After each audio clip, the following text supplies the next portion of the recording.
Здравейте, здравейте! Кратко включване от лабораторията. За съжаление, отново сме на 4-те, само че не колела, а щеки на подемника, поради ред причини. Но най-сериозната и така тази, която ни притесняваше, е именно ето тази. Ето тук. И ето тук. Сега реално това са лагери на около 1000-1500 км изминати. Но проблема не е нито в вала, тъй като ние преди да сглобим мотора го проверихме. Нито в нещо друго, нито в самите лагери. ОМ са лагерите оригинални, хлабини, всичко се измери и така нататък. Тъй като щом взехме мотора реално, старите лагери бяха много зле, естествено ги изхвърлихме и направо сложихме новите, като естествено имахме едно на ум, че има вероятност тунела да не е от най-правите. Но тогава просто нямахме време да разгубим двигателя на съставни части, да го пращаме да се изравни по вал и така нататък и така нататък. Решихме, че ще пробваме само с едни нови лагери и няма да имаме никакви проблеми, но се оказа точно обратното.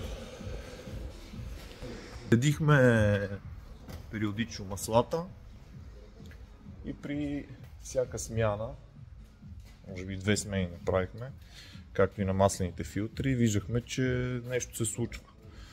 Не бяха люспи, но самото масло си светеше и кристализираше, което ни навяваше на мисълта, че нещо не е наред.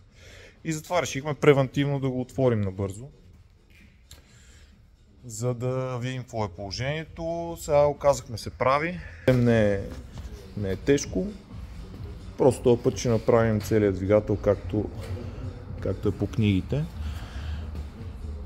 Ще изправим тунела, ще го напаснем по вала. Вала е напълно окей, няма проблеми. Едни нови лагери, хубави хлабини и действаме. Причината, поради която реално го свалихме, е и друга, естествено. Ще трябва да претърпи някои други подобрения. Стайчета са все още като нови, което е добър знак.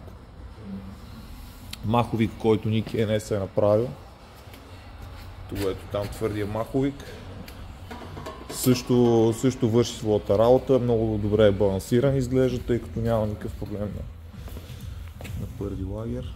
Работил е супер, т.е. е балансиран добре, не е дисбалансиран. Така, кратките жокери, които искаме да сложим в момента, са ето тук. Няма да ви дам повече детайли. И още един-два жокера.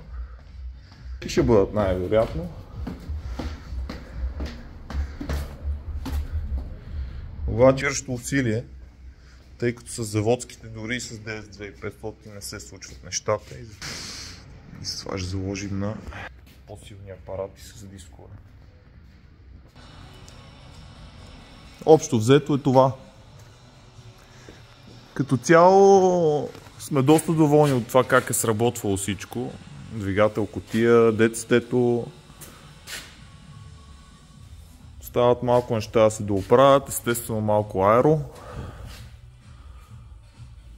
Малко подобрение в охлаждане, в отвеждане на топлия въздух и така нататък и така нататък.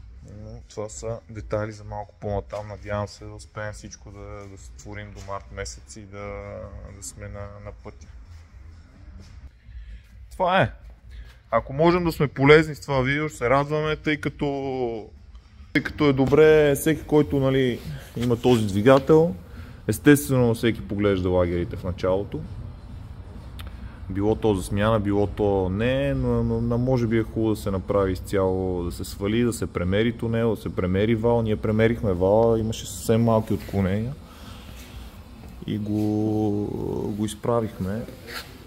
Така че сега е съвсем прав и в нормите, но щом има леко отклонение в тунела, това създава големи проблеми в последствие. Така че решите ли да го правите, най-добре от самото начало да се направи както трябва, с нужните луфтове, с оригиналните лагери и с всички нужни разстояния. Това е за сега. Щом имаме повече детайли, яснота и апдейт, как върви сглавянето и естествено модифицирането на всичко останало, което сме си наумили, ще ви държим в течение. Ето това е проект, който се надяваме това лято да е на пистата. Доста нареден автомобил, стават малко детайли да се доизчистят и според мен ще дава доста сериозни времена.